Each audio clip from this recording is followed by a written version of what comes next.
And we're back. That's Hello. it's been a very, very long time. It has been a very long time, but to make up for it, we have an extra movie snob with us who's sitting in. We talk about him a lot. Gordon Miller from Sentries. Thanks for having me. Been even longer since I've been here. Yeah, very long time. Too long. What are you drinking, Gordon? You have a beer there? What do you I got? have a Tecate. Tecate. Anybody else? I just finished a mimosa. I'm a real chick. Oh, okay. Gordon. I mean, Kent. The other guy with the beard. I've got some Bullet whiskey, rye whiskey here, which I'm drinking with some cider, because whiskey and cider go together real nice. Like a horse and carriage. Mm-hmm. I have the Crown Royal maple finish Ooh. whiskey, which is pretty good. Everything fucking maple's like the Chipotle of pancake condiments. It's like all over the fucking place now. Yeah. But nowhere is it more Maple's great. tasty than whiskey. It's the new honey. As a It is. Canadian, I agree that maple is the way to go. Well, I'm Maple a bacon. I'm a vicious anti-Canadian, so no, you're not. Oh, I'm sorry. I thought I was. Well, they fucking deserve it. So anyway, we are. Well, I guess my we are wife's the- not going to listen to this. We, I forgot she's a Canadian as well. Oops. Hi, Lorna. We just got to hang out with Gordon and Lorna a few weeks ago. That was fun. Oh, nice. I haven't seen her in so long. She's a delight. You need to come back soon. All right. So we are the Pretentious Movie Snobs. I'm Dave Smith, the microscopically successful screenwriter and novelist and occasional blogger and tweeter. And we also have Kent Conrad of ExplodedGoat.com Hey, and Kimberly, the Nappy Wanderer. Soon to be wandering. Few And more Gordon. months. Yes, and Gordon Miller of Sentries, the guest snob today. Hi there. I'm going to give a shout out to poor Derek, who is a listener of the show, and he properly called me out this weekend for never mentioning his name again.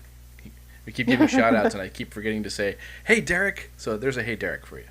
He was very sad. Everybody, we should just all say hi. Hi, Derek. so we should, You might we should come say back hi and- to our 3 listeners by name. Yeah. Um, Who's our hi, third one? hi, Jack. Also Something known, happened. also known as Joe. Did we pick up a couple of listeners, Kent? Huh? What? We picked up a couple of listeners. What happened? Awesome. Yeah. Well, I listen too. So hi, Kent. How you doing, buddy? There you go. Okay. Yeah, Good. Well, anyway, we had planned on talking about some documentaries that we had all seen. Mm-hmm. 3 of them. We're going to talk about Hero Dreams of Sushi and Narco Cultura and Sugarman, the Searching for Sugarman, right? That's Is that the the third one. one? Yeah. And but I don't know if Gordon, have you seen any of those? I told you about them. I don't know if you had time to watch any. I did not. You Okay. told him like a few hours ago, didn't you? Gordon was jumping in because I wanted him to come on and talk because he was going to see Spiderman, and I know none of us did. So I wanted to hear what Gordon had to say about the new Amazing Spider-Man 2. Is this where we're at with that one? Yeah. Yes, but it's not really amazing. No, exactly. You're breaking my heart. I after just seeing Jamie Foxx's makeup / CG / whatever he was, I really had high hopes for this one. No, please. So it's not even close to amazing. It's not like Schlamazing or anything like that. No. Oh, okay. So all right, moving on. Moderately No, I'm just kidding. passable Spider-Man. So what I wanted to hear about Spider-Man right off the bat here. Maybe we can get to some news. I wanted to talk just real quick about Bryan Singer and his gay sex Mark thing. Singer? Bryan Singer with his gay Bryan sex Singer, stuff. that's right. I'd Mark much rather Singer. talk about Mark Singer. Me for. He's the other Beastmaster. I liked Mark Singer, and someone passed away. I don't remember who. Bob Oh, who died, Hoskins. Gordon? Oh, Oh, Yes, thank you, Kent. That's why you're here. Thank I you. was a little surprised at that one, but I guess he was sick. He had some thing, cancer or something, right? we just do a hell of a lot of research before we. Like I said, this is the podcast with zero show prep. I kind of envision it as you're in a theater or something, and then you walk out like we used to go. We'd walk out from the New Art or something, and then we'd go around the corner to Lulu's Alibi, and then we would just talk about the movie, like with no prep. We just talk. That's kind of what this is. Plus, I don't want to do any prep because it takes a long time. I don't have time for it. And if I did do prep and the show sucked, that would reflect poorly on me. So anyway, that's why you don't do any show prep. But we do have highbrow and low energy, right? Sure do. Oh yeah, Gordon. So, where? I'm just cracking Kent's shit up. Where did you see Spider-Man, by the way? What theater did you go to? I went to the AMC block in Orange. I know it well. And only saw it in 2 dimensions, not in IMAX. You were in 3 dimensions, though, when you saw it, but the movie was in 2 dimensions, right? Correct. Okay. That's 5 dimensions total. Wow. That really transcends time and space. And you're telling me this movie's not amazing? So it was not amazing? It was Give not. Give us a little setup on this one. What's it about? What's this one? I'm not sure how much longer, but we pick back up with Peter, and he's still dealing with the loss of Uncle Ben, and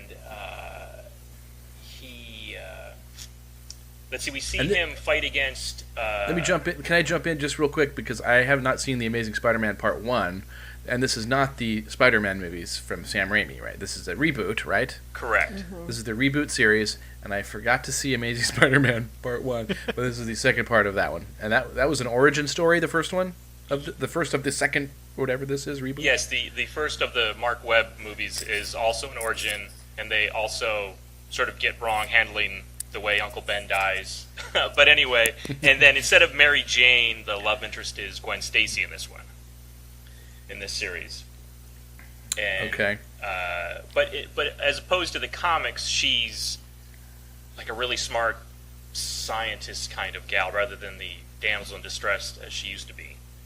So she actually Girl power. does things with Peter, like in Spider-Man, like in both movies, they sort of work together. I thought you were talking sexual things. Okay, so they're working. It's a working relationship. That might be on the Blu-ray. And so the movie opens, and Spider-Man stops these villains. It's Paul Giamatti as some Russian gangster. Oh God, that sounds terrible. I love Paul Giamatti, but I don't want to see that. Yeah, it's pretty. Yeah, he's just sort of yelling. He's wearing a big metal suit, though, isn't he? You want to see that? He's the Rhino, right? Well, at the end, yeah, but if you want to spoiler, if you want to jump to the end, but yes. Reverse spoiler alert. Sorry. Okay, now I'm confused because I've only seen the trailer. I've read reviews of this movie, which made me desperate to see it. But so he's not the Rhino at the beginning. He's just some Russian guy, and he doesn't get the Rhino suit till the end. But it's in the trailer.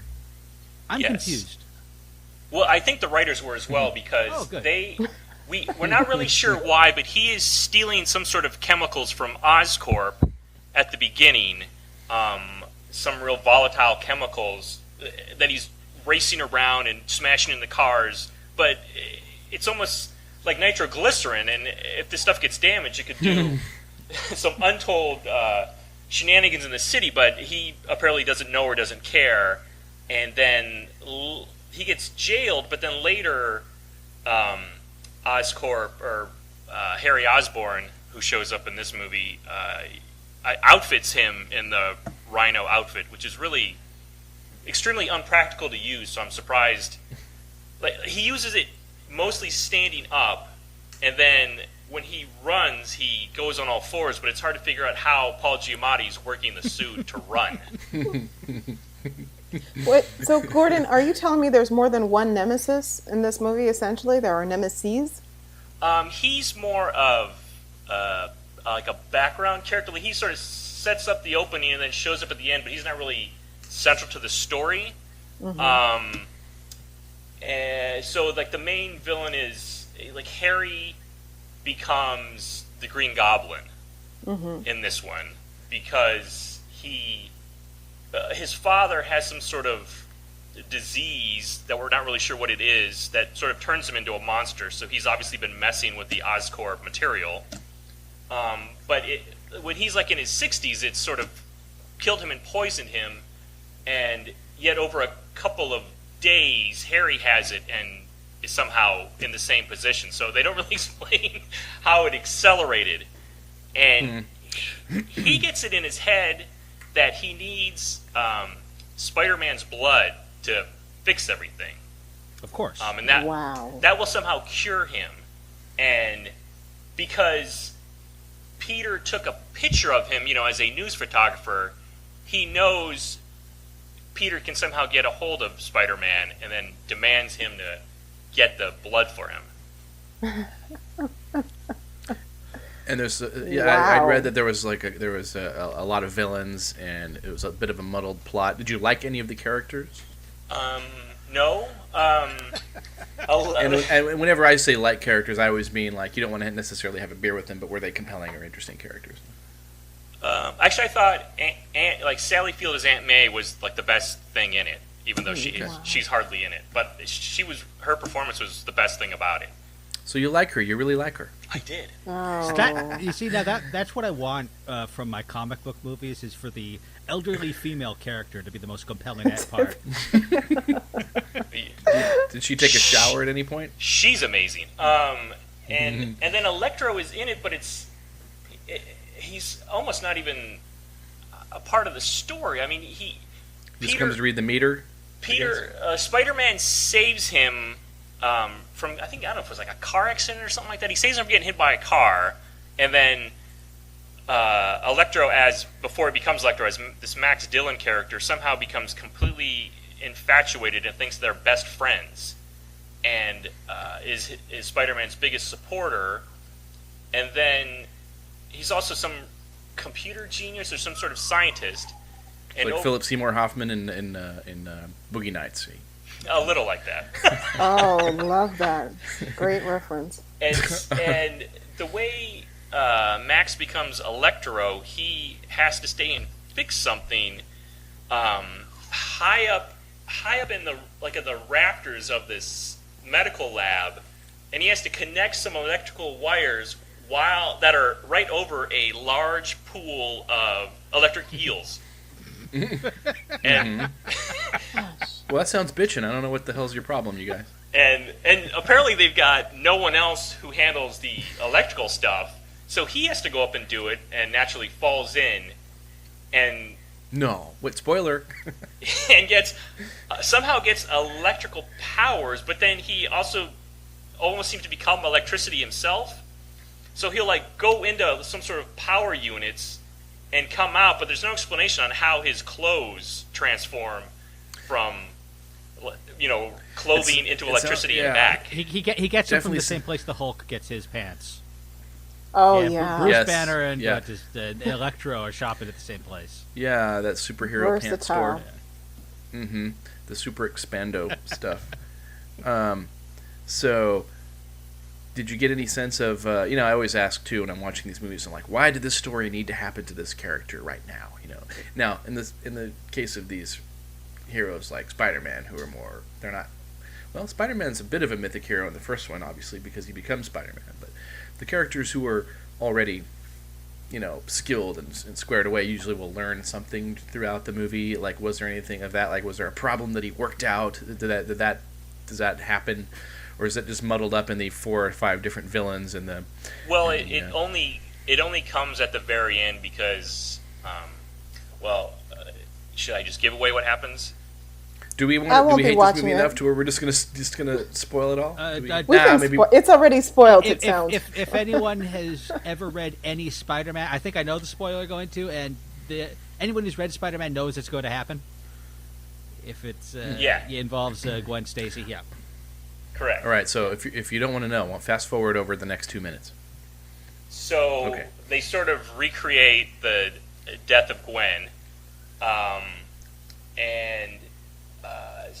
so Peter stops being Spider-Man, and then finally has to accept that it's time to move on and get over his loss. But that's almost like the last 15 minutes of the movie. He finally learns that because there's a scene where Aunt May's finally packing up Uncle Ben's clothes and moving them out, and he picks up on that and something Gwen said during her. Moving on is okay. Yes, during her accepting loss and moving on. Yes, and but very tacked on at the end. Yeah, and it's suggested early on too because at graduation Gwen's the valedictorian and she sort of talks about that, sharing the moments that are now, and so it's obvious what's coming. And then, but that's really all he learns. So that's the attempt at depth but it didn't work for you, huh? Was there any tension? Were you worried for the characters? No, I mean, I knew it was coming, and I think the problem is too, and almost the same thing with these writers with the Star Trek is that, with the comics, you've been with Gwen maybe like 100 some odd issues, so you kind of have a bond with her. In the movies, you maybe have 3 hours over the two of them, so you're not really that emotionally attached to Gwen. So when she's gone, it's like, okay. That's probably would have been my reaction in there because I don't know the comics hardly at all, or at all. I wouldn't even put the word "hardly" in there. Well, I've got a geek. Sorry, go ahead. Go ahead. I've got a geek query because I've only seen the trailer and clips from there, and at some point there's some person who walks in some place. I'm guessing it's an Oscorp where you see Dr. Octopus's arms and the Vulture's wings, and is that just like a Easter egg there for people who know what they are ahead of time? Is there any reasoning behind Oscorp creating supervillain accoutrements? In the movie right now, no, but like they've already announced that the Sinister Six is going to be one of the next movies, like in the Spider-Man franchise. They're trying to expand the universe like Marvel is doing with all their heroes. So they're milking that. But yeah, there's really no reason for it. And they're just sort of on display. And you're like, well, why are all these things just locked up? It just seems so odd to me. Watch the trailer. It's like, so is Oscorp like a villain-creating corporation? Is that what they exist to do? To make bad guys? How do you sell that to shareholders? Yeah, like there's some very weird tech company that the scientists begin to I use themselves as test subjects because they started to hot. They started to like try and almost like create a spider serum in a sense, and Peter's dad I think used it on him, and so that's part of the reason why in the comics it was just Peter, and even the Raimi movies there's Peter got big and he became Spider-Man, but with these movies, and I don't know if there's comics that run the same way that have been rebooted, but it's almost like now Peter's like already has the ability to be Spider-Man, and it's the spider bite that awakens that already in his system. Yeah, I think that there was a whole bit in some of the Amazing Spider-Man comics when J. Michael Straczynski, the guy who made Babylon 5, when he was the writer for it, I think he kind of created this sort of Spider-Man mythos where where the Spider-Bite just unlocked the hidden potential within Peter Parker, which is really ridiculously convoluted.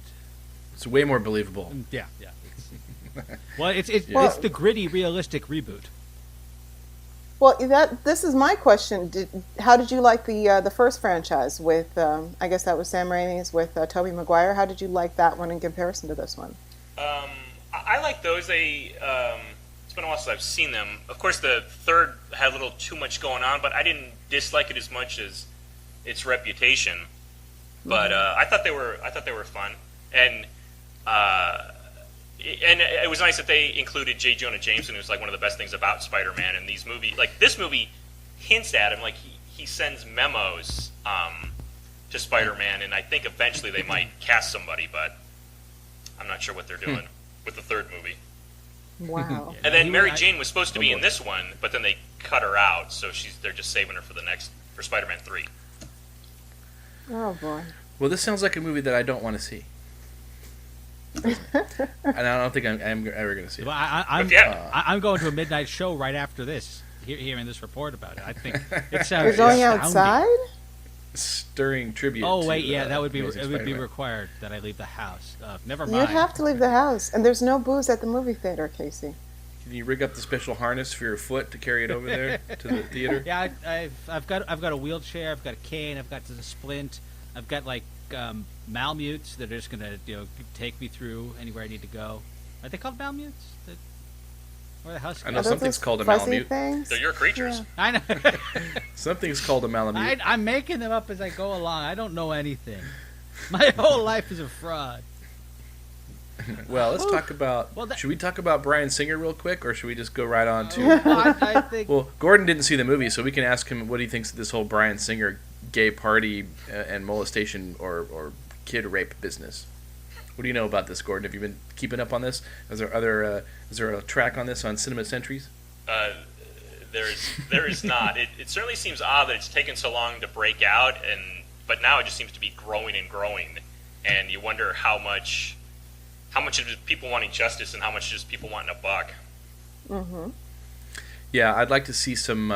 Usually, when these things happen, I kind of judge. I don't know if I see Bryan Singer hasn't really said anything. His lawyer is, saying this is a travesty or no evidence, blah blah blah. We're very whatever. But I'd like to see, like, if this. I would say, like, if I was accused of this and I was innocent, I'd be fucking pissed off, and I'd be, give me the microphone, you fucking asshole. I'd be pissed. I would, because it's a lie. But if I don't hear anything like that from him, then it's weird. True. Well, the lawyer. Well, I know it's all true anyway. Of course, yeah. It's true. Well, the lawyer who is bringing these suits is the same fella who sued or who tried to bring a lawsuit against the guy who plays Elmo for Yes. child molestation. Oh. He seems to be an expert in celebrity child molestation. So, but I haven't read. Yeah. I haven't really read up on it. I don't know if he's kind of a Gloria Allred. What's his name? I don't know. What's his name again? I have. The Gloria Allred of molesters. Yeah. Who he's kind of the second you hear that name, say, "Oh, that makes this all sound kind of dubious." But I don't know. It seems strange that the defense, if these were perfectly innocent gay sex pool parties. Well, I mean, if I were Bryan Singer, I'd be doing the exact same thing. So, and stringing people along for a long time and thinking that they're eventually going to be in his next movie. You could be waiting a while. I blew him, and he said he was going to cast me in X-Men, and then I guess you can get pissed after a while, and then you realize a crime was committed. Well, if you ever get in that position, Dave, just do. This is what I heard Kid Rock does at backstage. He checks IDs before he does anything. Just make sure they're over 18. Yeah. Yes, and you guys knew it's good policy. You I'm guys hoping knew to Bryan get on one Singer of the was depots, gay. though.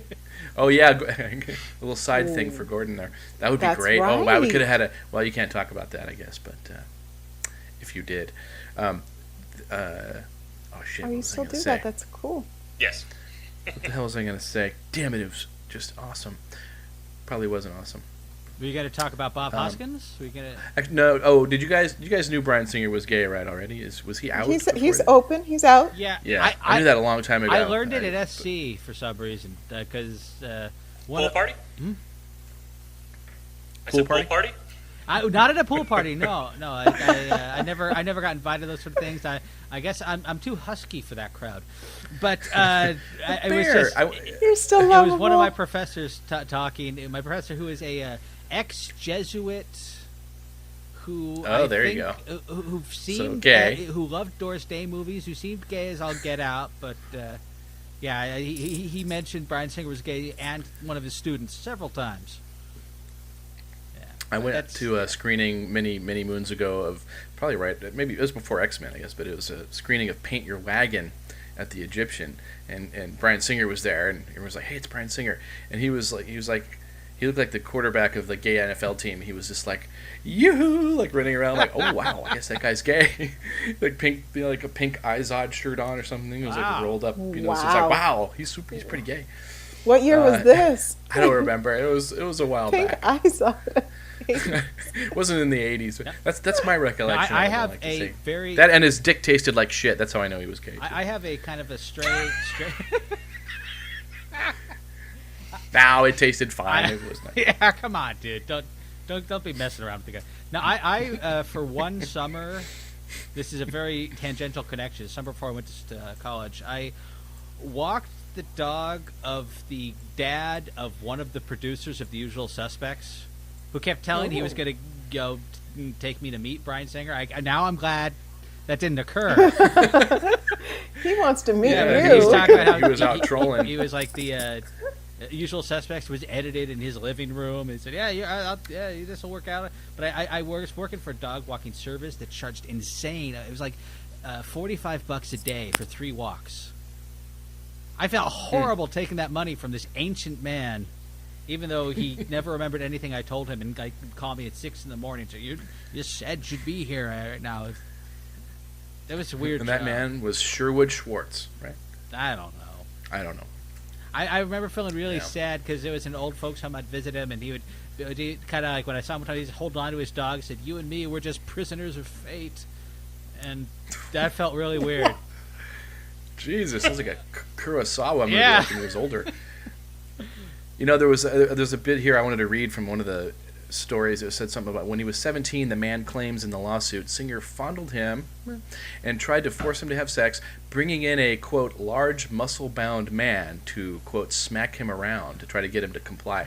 I was thinking, someone's been watching That's Cruising. Right. Oh, that's just Remember like that? That big black dude with a cowboy hat comes in. He's like, who was that guy? That was great. That's one of the weirdest scenes in any movie. Because they're in the police station. They're not like at a club. They just go to the police station. All of a sudden, this black dude in a Speedo. He was wearing a Speedo, right? Or jock strap. Or jock strap. And, he starts hitting them. I think I blocked that part out when I watched it. That's a hell of a movie. Yeah, it is a great movie. You ever seen that one, Gordon, Cruising? I have not. So bad it's good. William Friedkin, I guess, was it? Right. Yeah. Bill Friedkin. It had... was Al Pacino. You learn all sorts of things about handkerchief etiquette. Yes, yeah. Or the bandanas. All that gets explained by Powers Booth at his little bandana booth in the street there. Very cool. It's a great, so bad it's good movie. It's a lot of head scratching scenes going on. Like, what the fuck's going on? And other scratching. But I And digress. rubbing. So should we talk about our document? Oh no, Bob Hoskins dead. Sure. What happened there, Kent? Did you want to mention something about Bob Hoskins? He died. No. Okay. Here's a comic book movie connection I just read this week that he was Chris Claremont, who is one of the writers of X-Men. He wrote a lot of the famous X-Men stories from the late 70s to the 90s. He wanted Bob Hoskins to star as Wolverine in James Cameron's X-Men. Wow. But they said it fell apart in a meeting because he and Stan Lee and James Cameron were all talking about what they might do with an X-Men movie, and then Stan Lee said, "Hey James, don't you really like Spiderman better?" And Chris Claremont said, "Yeah." Then he said, in the next 20 minutes, he saw his hopes of making an X-Men movie just go down the drain.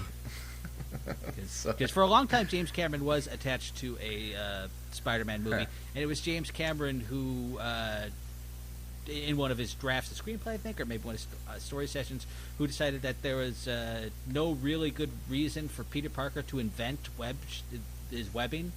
Because in the comic book, he invented the webbing. It was not natural, and it was in the Spider-Man movie that he was shooting the stuff out because of because of the spider bite. That was interesting to like 3 people out there. Man, I hope you guys loved it because that's all I got tonight. I know I feel bad. That's okay. All right. Well, we still have 3 documentaries to talk about. Yeah, woo! Yeah, Gordon, did you want to hang and just crack wise while we're talking about those? You want to jump out? Did you have anything else to add about Cinema Sentries? You want to plug anything? Yeah. I can just hang out and listen. Cool. Yeah, hang out. Gordon's a wisecracker, so he can crack wise. So we decided because we don't want to be popular or have people listen to us. Dave was the one who initiated this notion that, hey, we should watch a documentary, and because I'm kind of a jerk, I said, hey, let's each watch our own documentary, and we should talk about them. Because rather than focus on the single movie, we talk about the documentary form, about the sort of thing. I have no idea what I was thinking. I was probably drunk and angry about a hurt toe at the time. So, for this episode, we've watched 3 documentaries, recent documentaries, to discuss the form. It was Narco Cultura, which was Dave's pick. That is a documentary about the drug trafficking in Mexico, specifically in Juarez, and the sort of culture that's grown up around that with the Narco Corrido sort of songs. I love how you say that, Kent. Corrido. Corrido. Yeah, I do not speak Spanish. I got a gentleman C in junior high school in Spanish, which meant I should have gotten an F, but my teacher liked me. Gordon, do you remember our Spanish teacher? One of the Spanish teachers at our high school, Mr. Alvarez. Yes. Remember that guy? I do. However, do you think he was gay? I mean, because he had a hot wife and he had a couple daughters, but he liked to build dollhouses and stuff, and he was very swishy. I always wondered about that. I know there was some question. Maybe he was just so completely comfortable with himself that Could be. Yeah, I'll build Yeah, dollhouses. But Dave and I are so old. That was at a time where people didn't really know what gay was. Ah, like It's true. like nobody really knew that Freddie Mercury was gay in Queen. Yeah. I had a crush on him. While we were in high school, that was no one had any idea. You thought Liberace was a ladies' man. Yeah, I just thought my ass hurt just from other reasons. But isn't it weird when you look back on the footage now and you're like, oh, like how do you not see that? Like when you George see Michael Paul Lynde doing something. those little Paul Lynde, like hello, how did we not notice that? Yeah. Yeah, true. Rock Good Hudson point. was a man's man. Good point, Gordon. Are we It's keeping interesting, score?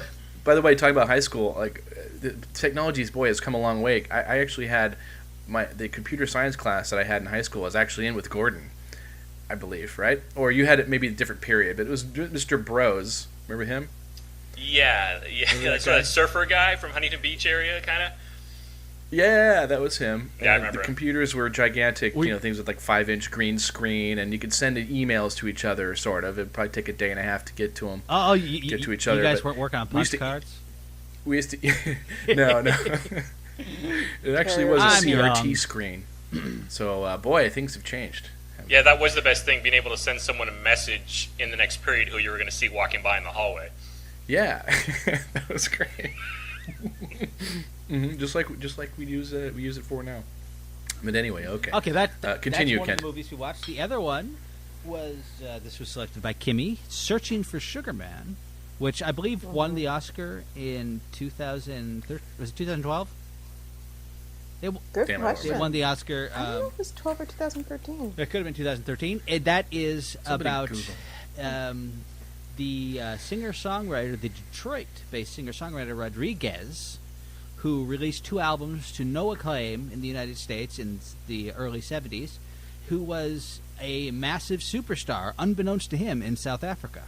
And who the people in South Africa assumed was dead, and had all sorts of elaborate stories about how he had died on stage through various things. And so this is the story about how some journalists in South Africa actually found him and brought him to from obscurity in America to acclaim in their homeland.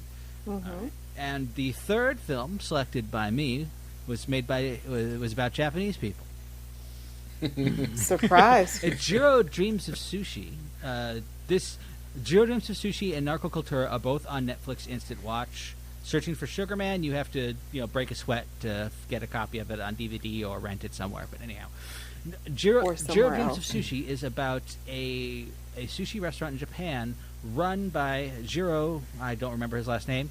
Who it's one of the few. Ono. Jiro Ono? I think it's Ono. O-N-O. Like Yoko? Like No, she Yoko. just said, "Oh no," because her computer just crashed. Oh, That's what okay. you were saying, Oh, right? damn. We've lost Kimmy. We've lost her I'm perspective. here. I know, I'm making fun. I'm kidding. Jiro, who runs one of the few 3-star restaurants in Japan. 3-star by the Michelin Group. 3-star is the highest rating you can get, which they kind of had to fudge in the movie Ratatouille, which is what taught me all about hot cuisine. And it's about Jiro, who is an obsessive sushi maker who has been making sushi for 60 years and runs one of the best restaurants in Japan. It's about him, it's about his family, it's about the life surrounded and the sort of people he works with to make the very best sushi probably in the world. And so so we watch these documentaries. We all have great thoughts about them, and I'm going to throw it right to Dave. Dave, what do you have to say? I watched Sugarman a long time ago, so I didn't rewatch it. But I remember No show I had prep. already seen it, and I told you guys about that one. I found pretty great. I really had not ever heard of this guy's music before. How about you, Gordon? You know Rodriguez? You know any of his stuff? No, Nope. Nope. I'm generally a music snob. Like if I don't intentionally dislike popular things, but through high school, I was like with a bunch of my friends, we would like obscure Brazilian stuff like Os Mutantes and all kinds of that was psychedelic rock from the 60s. All kinds. I was surprised. I'd never heard a thing about this guy until Dave watched the documentary. Yeah, I didn't either. Yeah, I didn't either. And it's a well-made doc. The way it unfolds, it's sort of a little bit of a mystery going on for a while, but it's laced with his music, which I really fucking loved. I thought it was like sort of a God. What did I say before? It sounded like a little Donovan-y with Clapton mixed in.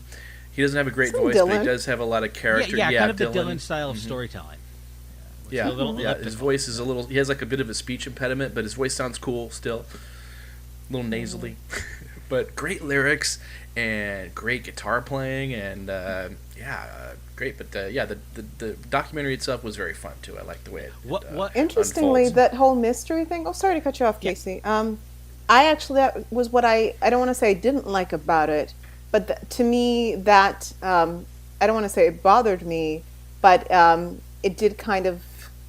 I didn't like it as much as I wanted to. I liked it. I thought it was great, but I felt that it was a little uneven in its presentation because it seemed very experimental. Like it seemed, okay, it seems like this is a mystery. Who's this Rodriguez character? And then partway through, it seemed like an expose. I had a lot of problems with the when they were interviewing, I guess, the person that owned the record label, who seemed very shady and suspect. And then I thought it was going to just take a different approach. And then in the end, it was a very nice kind of uplifting story in the end. And I love the story. It's fascinating. But I felt like they had treated it in too many different ways for me. It felt like they kind of tried to force it into a narrative that yes. rather than just present the information. Yeah, well, what he said. Yeah, that's I think is a legitimate technique for a documentary. One of the most like the new style. Yeah, it's probably always been that way. Well, but one of the most recently, famous documentaries of the last decade, I think it won the Oscar too, was A Fistful of Quarters. No, that's not. That's the Donkey Kong. Yeah, the one, Donkey Kong one. I think I'm saying its subtitle as its real title. I have to, because that one had a very definite. That was about a guy who was going to try to get the best score on. I think it was Donkey Kong Jr. Yeah. No, just Donkey Kong. Yeah, King of Kong. That's right. Yeah. And because that has a really distinct narrative sort of focus, and I've heard from other people who are nerdier and really into arcade games and stuff that a lot of the story was kind of forced into that narrative, and that it didn't exactly happen like the documentary said. And it's kind of other people who are trying to make documentaries around the same subject. The people who were in that felt kind of burned by what the documentarian did by that. And so you can see how documentaries. Seth Gordon is the name of the director, and he's gone on to he does a lot of. Well, he directed Horrible Bosses. He directed Identity Thief. He's gone on to do fiction. And so you can see that there's the thing about watching a documentary is you have to know that you are being presented with an argument. You're not necessarily shown the truth. And that's why, like with Searching for Sugarman, the way it's presented, it looks like he is a guy who put out these 2 albums in the 70s, and then no one in the entire world ever heard of him before. Or heard of him since, until this South African journalist rounded him up. When he toured Australia in the late 70s.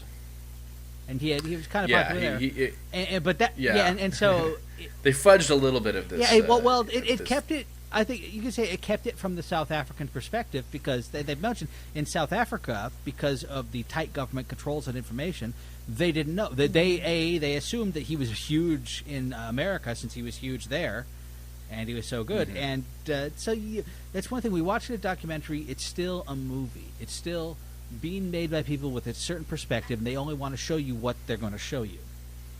Good to remember. Yeah. I have to say that the character that had owned the record label, he seemed very suspicious. I think he was collecting royalties from this all along and was not paying, because I don't know about you, but most business people, if they realize that a whole country is buying this album, he's not going to be like, well, I didn't know. I don't know. Maybe they just, copied it. He's going to want to get his money. And I really wanted to see if they would follow up with that, because, I mean, you saw how this man lived. I mean, he had a very modest, kind of humble home, and I was like, that is just, it was heartbreaking. And even when he finally did achieve some success and was making money, he still gave it away. He was so humble. Well, that's the thing that I think the documentary conveyed really well is the character of the guy. Because when you're watching it, because he is so different as a person, you think, was he just did he destroy himself with drugs or something? Because he's so he's not very eloquent. He doesn't try and bring attention to himself. But then you hear when they were up for the Oscar, he did not go to the Oscars, and he said he didn't go because he didn't want to overshadow the filmmakers. They're the ones who made the movie. I didn't make it. And so he seems like a genuine good guy. Mm-hmm. Remember when he just sit with his back to when he would perform to the audience, which was so bizarre and strange and quirky, but at the same time, are you doing weights while we're talking, Ken? I am. I saw you lifting your hands. Kettlebell. I cannot. I cannot get out of a chair for more than about 20 minutes. I have to do something, or I'm going to turn into a tub. So I also want to distract you from making your points. Thank you. Well, all those muscles. I can lift more than a beer. Look at you. You can lift 2 beers and 3. But no, it was so interesting that he you know what I thought was so amazing? He you are killing me. He's a true performer in the sense that even though he would turn his back to the audience when he performed, when he had this opportunity, when he finally found out he had this huge fan base in South Africa, that man went right onto the stage and performed as if he had been doing that for years, even though I don't know how long his hiatus was. But he just seemed so at ease and so comfortable and so gracious. This is obviously something that he was born to do, and this makes him alive. So it was just very interesting to see this man that is humble but also comfortable. But that's one of the great things about good documentaries is that you can get glimpses into other people's lives, people who are nothing like you, who have just completely different priorities in life, including the protagonist of Jiro Dreams of Sushi. Oh, transition! Oh, yes. Yeah. Nice now, segue. Jiro Dreams of Sushi, as mentioned, it's about a sushi. What do you call a sushi chef? A sushier? You're the James Lilacs of our podcast. Thank you. With your segues. I do the segue. No one gets that reference but me and you. Yeah. But it makes me happy. But anyhow, and I found Jiro Dreams of Sushi is it's probably could have been an hour. It was about 90 minutes. It was feature length. That it by the end they were kind of stretching for things to do, but actually to watch the way the food was prepared and to listen to the stories of this sort of repetition and the sort of obsession that it takes to be as good as these guys are. This Jiro, who is the guy the movie's about, he is I think he's in his early 80s, and he's been a sushi chef, or he's been training to make sushi since he was 9. Where he left his family's house at 9 and just went out on his own. And for 70 years, basically, he has been focused on making the best sushi in the world. And you can see, and you can see it in the training that he does with his assistants, where he, one of them was, he was said, okay, you're going to make the eggs for our egg sushi, and for 4 months he would make eggs, and they would Jiro would tell him, no, you didn't do it right, and it would be. And this incredible attention to detail, this incredible focus on doing one thing better than anybody, and it's still, when you look at Jiro, you see he's not satisfied.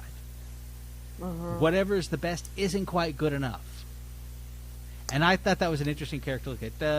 Dave, what did you think of Jiro Dreams of Sushi? Thought it was fantastic. It was a little more artistic than Narco Cultura, for instance. I like the way they lovingly photographed this food, and his character, not his character, him, the lead guy. Well, you know what I was thinking of as I was watching this whole story unfold? I was thinking of the Fountainhead, where Ayn Rand would love this guy. He's just super focused and good, and he's like the best at what he does, and even though it's a simple thing, it's just preparing some fish. That's ultimately what he's doing. I think she would love this guy. So that's what I was thinking about. And I wanted to have sushi right after I watched it, of course. Like, I went out to get a quarter pounder with cheese after I saw Super Size Me. I won't say what I did after I saw Inside Deep Throat. But and the food he was making was so gorgeous and so meticulously prepared, and it was just looking at this sushi. It made me angry. I wasn't eating it at the moment. It's a $300 a night. It's kind of a set meal. It's 20 pieces of sushi. He changes it. When I say he, though, and they make the point that he doesn't do most of the preparation anymore. He checks things, but he has all of his assistants who are learning to be sushi chefs themselves, and who spend years and years and years. He has 2 sons who have been working under him. He's got a son who's in his 50s who's still working under his dad as a sushi chef. The other one, the younger one, has his own restaurant, and it's in a certain way, it has a certain character or similarity with Searching for Sugarman, in that it is about a person who knows exactly what he wants to do, and just does it without much consideration. Even though this guy's clearly making lots of money, and even though he buys the highest end ingredients, and they have a section on the sort of the oddballs who do his buying for the fish and stuff. Like there's one guy who said he'll buy 1 tuna a day because he knows one's the best. Even if they've got 10 of them, he says, well, one is going to be better than the rest, and if I can't get that one, I'm not buying sushi today, or I'm not buying tuna. Yeah, they were characters. All right, definitely.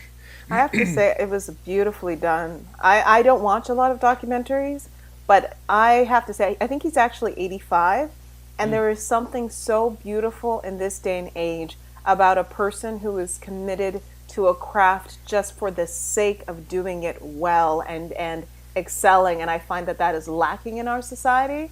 So I actually got very verklempt and just very emotional about this movie because, one, he's an adorable man, and when people were scared of him, I love that look that he puts on his face that like scares the shit out of you when you're eating his sushi. So they want to go to the son's sushi restaurant instead because they get still the same quality of food, but they're not intimidated. But there is something so beautiful. Like I think he was saying that his his proteges, it's like a 10-year training process.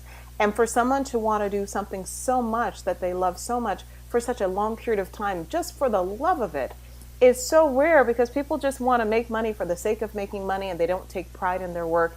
And I think it's just a great lesson that, if you do what you love, success can follow, but you can also have a fulfilled life. And this man, he said it himself. He doesn't want to sit down. He looks great. He's in great shape.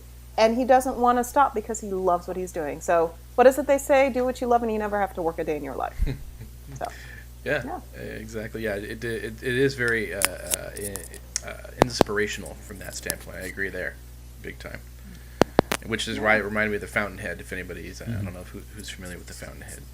Howard Rourke is, he's an architect, and he really just all he wants to do is be a fucking good architect, and everybody knows he's the best, but they try to stop him, and he doesn't even care. He's just so focused on being an architect. But interesting. Yeah. Any final thoughts on Jiro Dreams of Sushi, Kent? I think we covered it pretty well. It's a fine documentary. It's really about work and finding pride in your work, which is very similar to the documentary that Dave picked first, Narco Cultura, which is about people whose job is cleaning up after murders, murdering, or celebrating in some ways the murders with these narco corridas. Now, Dave, I'll ask you a question. Explain what a narco corrida is. Have you ever heard of narco corridas before you saw this? No. Okay, have it? No, not really. How about you, Kimmy? Have you ever heard of them? Never. Okay, I had. Because I watch pretentious TV. In both an episode of The Shield and an episode of Breaking Bad, in The Shield there was a crime they tried to solve by following a narco corrida. Because narco corridas are songs. These are Mexican songs by Mexican artists about drug crimes. They are songs celebrating drug cartels, songs celebrating murderers, and their specific things. And to the people who are doing the narco corridas, it's very important for them to be authentic and very important for them to be singing about stuff that really happened. Yeah, they'll often meet the drug dealers themselves and get the stories firsthand, and then they write about them and they're singing about them. They had that scene. In Breaking Bad, there was like one episode began with a narco corrida video about the Walter White character about Heisenberg, because he was he was big in the meth scene and he worked with the Mexican cartels. Anyhow, so but this movie's not just about the narco corridas; it's also about the cops in Juarez, which has I think it's the highest murder rate in the world right now. Yeah, just across like the border from margin. El Paso, Texas, and they make the point that in 1 year Juarez had 3,000 murders. Feet away from the border in El Paso, there were 5 in the same amount of time. 5. So it is about it's about the drug trade. It's about focuses specifically on one cop who investigates the murders. Though you get the feeling, and they sometimes say specifically that nothing actually gets solved. They're just kind of picking up the pieces. Yeah, it seems like such a pointless job for this guy, and it's so corrupt there that one of the other people in the movie say that it's kind of set up to where the crimes kind of don't on purpose get investigated. It's kind of made to be that way. Very few go to court. No one's ever punished for these murders or caught, really. Even the ones that are caught are pretty much not punished. Yeah, and just to note to anyone, I'm sorry for interrupting, Dave. To anyone who's going to watch that, after there is the documentary is very graphic. I mean, there are dead bodies on display. There are there's one time we just see them hauling a couple of burnt out corpses from a van, which made me think that wow, TV shows have gotten really good at making corpses, because it looked like stuff I'd see on Bones. I've seen this before. I've seen what burnt out people look like. Man, TV's awful. Yeah. I'm kind of worried about the cops. Why would they do this documentary? Because they are putting their lives at risk. That was the one thing that kind of puzzled me. That they I know there were some people, some of the detectives who had covered their faces, but especially that lead character. I don't know his name, the head cop. Why would you put yourself in danger like that to do this documentary? Yeah, that's a good question. Maybe he's. Maybe they helped him move. I don't know if he's still there because he wanted to move to Texas. Yeah, with his girlfriend. Get a real job I don't know doing if he's the still same alive. thing. I know. I tell you what. I hope that other character is not alive. The guy who's the lead singer of what's it called? Bucknuss. Bucknuss de Culiacan. Oh yeah, Bucanas. Bucknuss. Bucanas. Yeah, de Culiacan. Was it called? It's whatever the capital of the drug cartels is. What's it called? Culiacan? Culiacan. Culiacan. Yeah, I like the device in that movie. They were cross-cutting the whole movie between the guy who's cleaning up after these murders, filing away the information where it's never going to be used, and then this other guy this is fucking awesome. I'm writing these songs about these guys, and they're my idols, and he goes out to visit. He meets them. He's hanging out with them. They're all doing snorting coke and smoking weed and shooting guns, and he's just hanging out with these guys who are causing all the trouble for this other guy to clean up, and he's risking his life to do this for no reason. That was an interesting device. I like that. But I didn't know a lot of this information. Again, it was imparting a lot of information that I was just like, holy shit. Wow. But it's helping Americans get their blow. So it's how it happens. So. What? Overall, that was a downer. Frustrated wow. me. I felt like a real downer right there. Say that. Yeah. And marijuana. All the drugs. And yeah. Speaking of marijuana, I have got to say this. There is somebody in my neighborhood, and my neighborhood's okay. That's not bad. It's LA. I bump into him at least maybe 2 or 3 times in the week, and I know he's a weed smoker because every time he walks past me, I'm like, whoa, like I am hit by weed. And he's not smoking anything. It has seeped into his pores. And it's not like a faint whiff. It knocks you out. How much weed do you have to smoke for it to be offensive and you're not even smoking anything? Maybe he's using like Kanye West's new fragrance, 420. Hey, it's totally natural, man. like cyanide. It's totally natural. Of course. So it's got to be good for you. Of course. Yeah. Kent has never smoked weed. No. How about you, Kimmy? I have enough psychoses. I don't need. Kimberly is Jamaican, so you don't have to answer that. Well, no, it's a huge contradiction. Well, first of all, I'm not going to say I'm not Jamaican. I'm half I guess part Jamaican, You're part Jamaican. Canadian. Jamaican. Because my parents are born there. Huh? Jamaican. Yeah, sure. Okay. Can but I at Jamaican? the same time, I mean, my parents don't. Well, You know my what mom your doesn't logo should smoke be it. your logo, Kimmy, should be the Canadian maple leaf, but add a leaf to it so it's a marijuana leaf in red. That would be cool. I'll talk to Rob Ford about that. I think he'll be okay with that decision. But it's weird coming from a Jamaican family. You know, we don't get together over Christmas and smoke. You know, what a doobie or whatever they call it. We don't even do drugs. So A doobie or whatever they call it. I know I am so the Square. Jamaican. I am a square. That's why this movie made me uncomfortable. I mean, I realize I'm fussy. I realize I'm a little prudish because this culture is so far removed from me and who I am. So it made me angry that they were glorifying this violence. Like I'm a little bit of a bourgeoisie, I guess. I'm a little fussy. Only a little. A little snobby.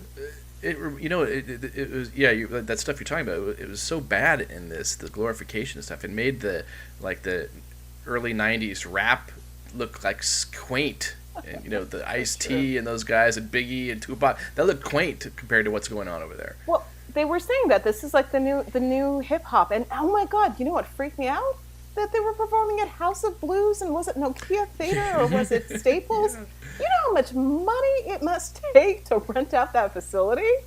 Oh my god! Yeah. Last time I was in the area, the Nokia Theater was been rented out by some Korean pop group. And it was like a bunch of 13-year-old Korean girls running around. I bet you hung out for a while. No, I was there to see Nine Inch Nails at the Staples Center. So. That's your story, and you're sticking to that. Yeah. I was going to hang out with a bunch of fat men in black clothes, feeling angry, well past their teenage expiration date for that. Okay. That's fine. All right. So have we put our weight on things yet? I think you can't put too much weight on the documentaries because of reasons. Well, I had like a really good thought there that just totally flew out. I screwed up the whole whole podcast. Are there any other documentaries that we all know and love and think other people should see? Gordon, do you know any documentaries you have any specific affinity for? Did you see the recent Oscar winner, The Undefeated, about the high school football team in, I don't remember if it was Memphis or Mississippi? I did not see that one. They had a long run where they hadn't, years and years of never winning a game, and it was just fascinating to see like the camera crew go in for a season and watch the coach try and work with these kids in like a really rural part of the state and just trying to make it in life. That's a so great is it story. all white kids, I guess? That's a great story. Okay, so that's... Are they all Vietnamese or something? What's that? Cool, okay. What was it called again? I believe The Undefeated? The Undefeated. Yeah, I'm just looking up. I have heard of it. Okay, cool. That sounds interesting. Yeah. Can I stream that one? You know what I was going to say too earlier.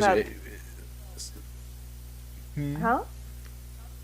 Go ahead. I was going to say too about narrative being injected into these things. You know, because we have talked about documentaries before hitting some of the marks, as we say, from like Save the Cat. Right. Mm-hmm. Yeah. You know, in their own way, and I think there's a character that dies right on cue in Narco Cultura. A bunch of his colleagues start getting whacked, but they put it right in the section in movies where people start getting whacked. You know what I mean?